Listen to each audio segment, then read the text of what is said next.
തൃത്താലയിൽ നടന്ന ദേശീയ ഫെസ്റ്റിൽ ഹമാസ് നേതാക്കളുടെ ചിത്രം പ്രദർശിപ്പിച്ചതിനെതിരെ ബിജെപി ജില്ലാതലത്തിൽ പന്തം കൊളുത്തി പ്രകടനം നടത്തി.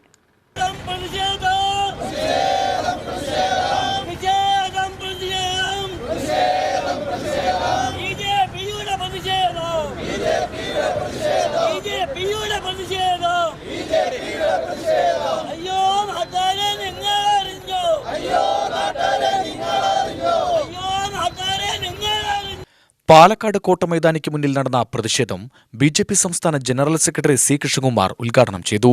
ന്യൂനപക്ഷ വർഗീയതയെ എക്കാലവും പ്രോത്സാഹിപ്പിക്കുന്ന ഇടതു വലതു മുന്നണികളാണ് ദേശീയ ഫെസ്റ്റിന്റെ സംഘാടകരെന്ന് സി കൃഷ്ണകുമാർ പറഞ്ഞു.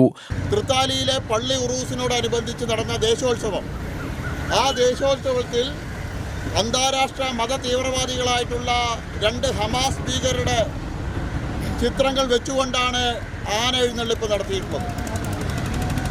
ഈ ദേശോത്സവത്തിൻ്റെ സംഘാടകരാരാണെന്ന് പരിശോധിച്ചാൽ നമുക്ക് അറിയാൻ കഴിയും.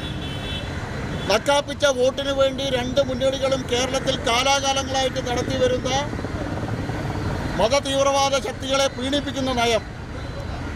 ഈ ദേശോത്സവത്തിൻ്റെ സംഘാടകൻ, അതിൻ്റെ പ്രസിഡന്റ് മുസ്ലിം ലീഗിൻ്റെ മുൻ നേതാവായിട്ടുള്ള, ഇപ്പോഴത്തെ കോൺഗ്രസ് നേതാവായിട്ടുള്ള ആളാണ് ശ്രീ മുഹമ്മദ് കൊപ്പം. അതുപോലെ തന്നെ ദേശോത്സവത്തിൻ്റെ സെക്രട്ടറി, തൃത്താല ഗ്രാമപഞ്ചായത്തിൻ്റെ പ്രസിഡന്റ്, CPMൻ്റെ നേതാവായിട്ടുള്ള ശ്രീ ശ്രീനിവാസൻ. അങ്ങനെ 2 മുന്നണികളുടെയും പ്രധാന നേതാക്കന്മാർ, പ്രധാന ആളുകൾ ഉൾപ്പെട്ട ദേശോത്സവ കമ്മിറ്റി നടത്തിയ ഉറൂസിനോടനുബന്ധിച്ചുള്ള എഴുന്നള്ളിപ്പിലാണ് അന്താരാഷ്ട്ര ഭീകരരായിട്ടുള്ള 2 ഹമാസ് ഭീകരരുടെ ചിത്രങ്ങൾ എഴുന്നള്ളിച്ചിട്ടുള്ളത്. ഇത് ആദ്യ തവണയല്ല. ഈ ദേശോത്സവത്തിൻ്റെ മറവിൽ പോപ്പുലർ ഫ്രണ്ടിൻ്റെ പിന്നിൽ നിർത്തിക്കൊണ്ട് പോപ്പുലർ ഫ്രണ്ട് ഭീകരർക്ക് എല്ലാവിധ പരവതാനിയും അവിടെ വിരിച്ചുകൊണ്ടുള്ള ഈ കലാപരിപാടി തുടങ്ങിയിട്ട് വർഷങ്ങളായി.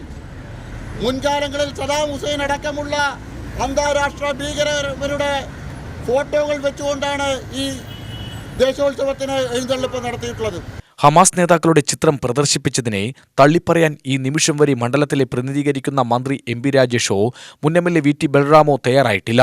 ദേശീയ ഫെസ്റ്റിന്റെ മറവിൽ പോപ്പുലർ ഫ്രണ്ടിന് വളരാനുള്ള സാഹചര്യം ഒരുക്കുകയാണ് മുന്നണികൾ. ഭൂരിപക്ഷ സമുദായത്തിന്റെ മതവികാരങ്ങളെ വ്രണപ്പെടുത്താൻ ഇരു മുന്നണികളുടെയും ഈ നേതാക്കൾ മടിക്കുന്നില്ല. ഇത്തരം നടപടികൾക്കെതിരെ BJP ശക്തമായി രംഗത്ത് വരുമെന്നും അദ്ദേഹം പറഞ്ഞു.